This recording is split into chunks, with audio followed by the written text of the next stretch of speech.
क्या ईरान के हमलों ने दुनिया की सबसे ताकतवर सेना को अपनी रणनीति बदलने पर मजबूर कर दिया है?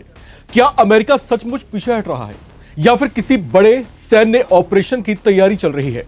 आखिर ऐसा क्या हुआ कि कतर में मौजूद अमेरिका के सबसे बड़े और सबसे महत्वपूर्ण एयरबेस से उसे अपने सबसे कीमती मिलिट्री एयरक्राफ्ट्स को आनन फानन में हटाना पड़ रहा है और 50,000 से ज्यादा अमेरिकी सैनिकों को हाई अलर्ट पर क्यों रखा गया है? राम की रिपोर्ट में आपको बताएंगे।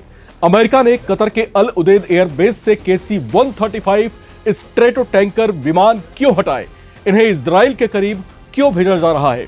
क्या ईरान के मिसाइल और ड्रोन हमलों का खतरा पहले से कहीं ज्यादा बढ़ गया है? क्या यह सिर्फ सुरक्षा का कदम है या फिर ईरान के खिलाफ किसी बड़े अमेरिकी ऑपरेशन की तैयारी?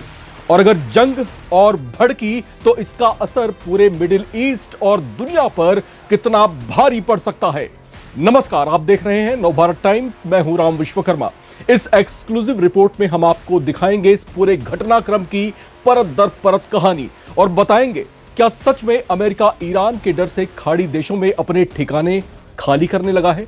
वीडियो आखिर तक देखिए क्योंकि आखिरी हिस्सा शायद आपकी पूरी सोच को उबाल और खौला सकता है।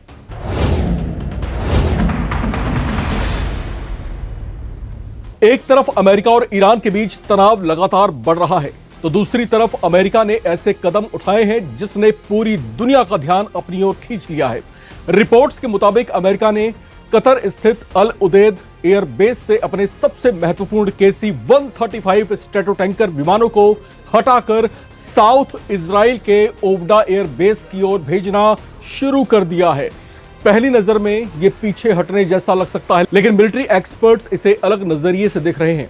उनका कहना है कि किसी भी युद्ध में सबसे पहले सबसे अहम संसाधनों को सुरक्षित रखना और उन्हें वहां से हटा करके कहीं और तैनात करना होता है जहां से जरूरत पड़ने पर ऑपरेशन शुरू किया जा सके। यह एक जनरल स्ट्रेटेजिक मूव होता है। यही वजह है कि अमेरिका के इस फैसले को केवल एयरक्राफ्ट्स को हटाने के तौर पर नहीं देखा जा रहा, बल्कि इसे बदलते मिलिट्री इक्वेशंस के संकेतों के तौर पर भी देखा जा रहा है। अल उदैद एयरबेस अमेरिका के लिए वेस्टर्न एशिया में सबसे बड़े मिलिट्री सेंटर्स में से एक माना जाता है। यहीं से अमेरिकी सेंट्रल कमांड यानी सेंटकॉम मिडिल ईस्ट के कई ऑपरेशंस को ऑपरेट करती रही है।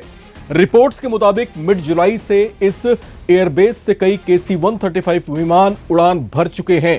कुछ रिपोर्ट्स में यह दावा भी किया गया कि बड़ी संख्या में अमेरिकी एरियल रिफ्यूलिंग विमान इजराइल पहुंच चुके हैं, जिससे यह स्पष्ट हो चुका है कि यूएस मिलिट्री एक्टिविटीज में बहुत बड़ा बदलाव शुरू हो चुका है। अब सवाल उठता है कि आखिर KC-135 स्ट्रेटो टैंकर इतने महत्वपूर्ण क्यों हैं, जिसकी मूवमेंट से पूरे मिडिल ईस्ट में हलचल तेज हो गई है। दरअसल KC-135 स्ट्रेटो टैंकर खुद एक लड़ाकू विमान नहीं है, लेकिन इसके बिना लंबी दूरी के एयर टू एयर या फिर एयर टू लैंड ऑपरेशंस को ऑपरेट करना बेहद कठिन हो सकता है। इनका काम हवा में उड़ रहे लड़ाकू विमानों और बम वर्षक विमानों को ईंधन मुहैया कराना होता है। इसका मतलब यह है कि फाइटर जेट बिना जमीन पर उतरे लंबी दूरी तक अपने मिशन को जारी रख सकते हैं। इसलिए किसी भी बड़े हवाई अभियान में इन विमानों की भूमिका बेहद अहम मानी जाती है। यही कारण है कि अगर किसी सैन्य ठिकाने पर मिसाइल या ड्रोन हमले का खतरा बढ़ता है तो सबसे पहले ऐसे रणनीतिक संसाधनों को अपेक्षाकृत सुरक्षित स्थानों पर भेजा जाता है। इससे दो फायदे होते हैं। पहला, वे संभावित हमलों से सुरक्षित रहते हैं। दूसरा, अगर सैन्य कार्रवाई की आवश्यकता पड़ती है तो वे ऑपरेशन क्षेत्र से एक निश्चित दूरी पर मौजूद रहते हैं। इस बीच अमेरिकी सेंट्रल कमांड सेंटकॉम की ओर से भी कहा गया है कि पश्चिमी एशिया में तैनात 50,000 से ज्यादा अमेरिकी सैनिक पूरी तरह से अलर्ट मोड में हैं। वॉर एनालिस्ट्स का मानना है कि हाल के घटनाक्रमों के बाद अमेरिका अपने मिलिट्री एसेट्स की सुरक्षा और ऑपरेशनल एफिशिएंसी या परिचालन क्षमता दोनों पर समान रूप से ध्यान दे रहा है। अगर किसी प्रमुख एयरबेस पर खतरे की आशंका बढ़ती है तो विमानों को वहां से मूव करना जोखिम कम करने का एक तरीका हो सकता है। अब बात करते हैं अल उदैद एयरबेस की।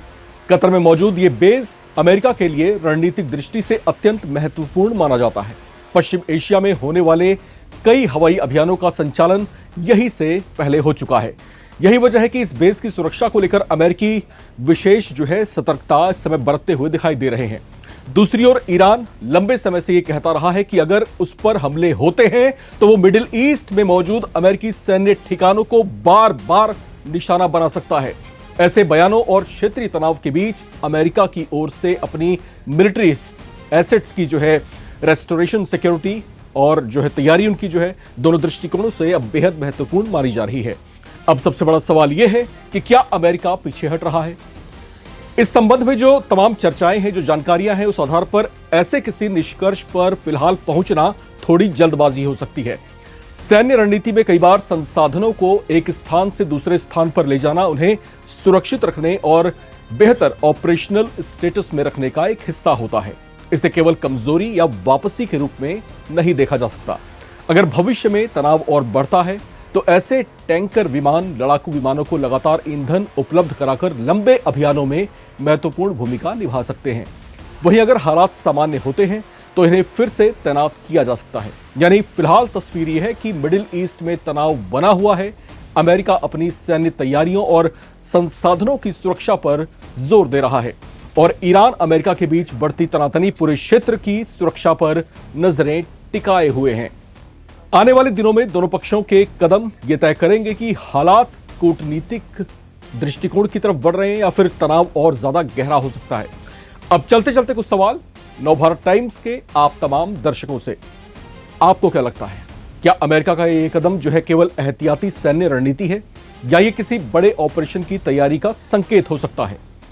ये तमाम जो गतिविधियां इस समय हम देख पा रहे हैं और जो तमाम चीजें इस समय मिडिल ईस्ट में होती हुई दिखाई दे रही हैं, ये दरअसल कहते हैं ना कि आप जब किसी पर वार करते हैं तो आप थोड़ा सा थमते हैं, रुकते हैं। धनुष से जब तीर को छोड़ा जाता है तो पहले उसको पीछे खींचते हैं, उसके बाद फिर सटीक वार करते हैं।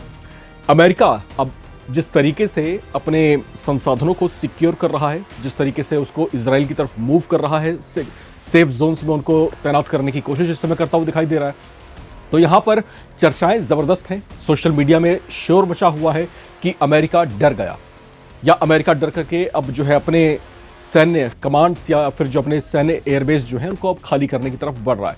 लेकिन क्या वाकई में ऐसा ही है? क्योंकि अमेरिका इतनी जल्दी हार मानने वाले देशों में से नहीं है।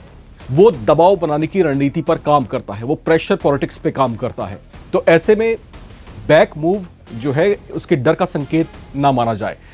अब यहां पर सवाल ईरान के सामने है कि वो इस तरह की गतिविधियों को किस नजरिए से देखता है, क्योंकि ईरान भी चौकस है, चौकन्ना है और लगातार इस पूरे गतिरोध में जिस तरीके से फ्रंट फुट में रह करके अमेरिका का मुकाबला करता रहा है, उसने अपनी जीवटता को साबित किया है।